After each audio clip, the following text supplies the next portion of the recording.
పంటల్లో చీడపీడల బెడద వల్ల దాదాపు 30-35% దిగుబడిని రైతులు నష్టపోతున్నారు. ముఖ్యంగా భూమి ద్వారా ఆశించే శిలీంధ్రపు తెగుళ్ల వల్ల నష్టం అపారంగా ఉంది. ముఖ్యంగా ఎండు తెగులు, వేరుకుళ్ళు తెగుళ్ల వల్ల రైతుకు పెట్టుబడి కూడా చేతికి రాని సందర్భాలు అనేకం. వీటి నివారణకు రసాయన మందులపై ఆధారపడటం వల్ల పర్యావరణం కలుషితమవడంతో పాటు పూర్తి స్థాయిలో నష్ట నివారణ సాధ్యపడటం లేదు.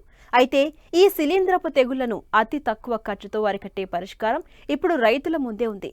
ట్రైకోడెర్మా విరిడే పేరుతో జీవ శిలీంధ్రాన్ని శాస్త్రవేత్తలు అందుబాటులోకి తీసుకొచ్చారు. అంటే ఇక్కడ శిలీంధ్రానికి శిలీంధ్రమే విరుగుడన్నమాట. ట్రైకోడెర్మా విరిడను అభివృద్ధి చేసి పంటల్లో వాడే విధానం గురించి ఇప్పుడు తెలుసుకుందాం.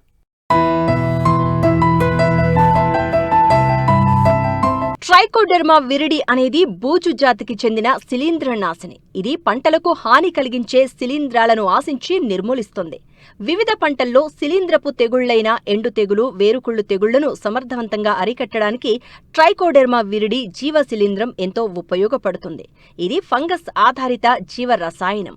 తెల్లటి పొడి రూపంలో మార్కెట్లో వివిధ పేర్లతో రైతులకు అందుబాటులో ఉంది. దీన్ని పశువుల ఎరువులో కలిపి భూమిలో తేమ ఉన్నప్పుడు దుక్కిలో వెదజల్లితే భూమి ద్వారా వ్యాపించే శిలీంధ్రపు తెగుళ్లను నాశనం చేస్తుంది. బత్తాయి, నిమ్మ, బొప్పాయి వంటి పండ్ల తోటల్లో ప్రధాన సమస్యగా ఉన్న వేరుకుళ్ళు, మొదలుకుళ్ళు వంటి తెగుళ్లను ట్రైకోడెర్మా విరిడిని వాడి సమర్థవంతంగా అరికట్టవచ్చు. పప్పుజాతి పంటలు, పత్తి వంటి పంటల్లో ట్రైకోడెర్మాతో విత్తన శుద్ధి చేస్తే విత్తనం ద్వారా వ్యాపించే శిలీంధ్రాలను సమర్థవంతంగా అరికట్టవచ్చు. శిలీంధ్రపు తెగుళ్లు ప్రధాన సమస్యగా ఉన్న భూముల్లో ముందుగా ట్రైకోడెర్మా విరిడిని పశువుల ఎరువులో వృద్ధి చేసి తేమ ఉన్నప్పుడు ఆఖరి దుక్కిలో వేసినట్లయితే మంచి ఫలితాలు కనిపిస్తున్నాయి. మొలాసిస్ లేదా ఈస్ట్ను మాధ్యమంగా వాడి పులియపెట్టే పద్ధతి ద్వారా ఫెర్మెంటర్లో ట్రైకోడెర్మాను అభివృద్ధి చేస్తారు. రైతు స్థాయిలో ట్రైకోడెర్మా విరిడిని పశువుల ఎరువులో ఎలా అభివృద్ధి చేయాలో తెలుసుకుందాం. 90 కిలోలు బాగా చివికిన పశువుల ఎరువును తీసుకుని దీనికి 10 కిలోల వేపపిండిని కలపాలి. దీన్ని నీడ ఉన్న ఎత్తైన ప్రదేశంలో చదరంగా గుట్టగా పొయ్యాలి. దీనిపై 1 నుండి 2 కిలోల ట్రైకోడెర్మా విరిడిని పొరలు పొరలుగా చల్లాలి. దీనిపై 1 కిలో బెల్లాన్ని కలిపిన నీటిని పశువుల ఎరువుపై చల్లాలి. బెడ్ తేమగా ఉండే విధంగా నీరు చిలకరించాలి. తేమ ఆవిరి కాకుండా దీనిపై గోనె పట్టాలు కప్పి ఉంచాలి. రోజూ నీరు చిలకరిస్తూ ఉంటే 7 నుంచి 10 రోజుల్లో ట్రైకోడెర్మా శిలీంధ్రం ఎరువు మొత్తం వ్యాపిస్తుంది. గోనె పట్టాను పైకి తీసినప్పుడు పశువుల ఎరువుపై తెల్లటి బూజు ఆక్రమించి ఉండడం గమనించవచ్చు. ఈ సమయంలో దీన్ని పొలంలో తేమ ఉన్నప్పుడు సమానంగా వెదచల్లాలి.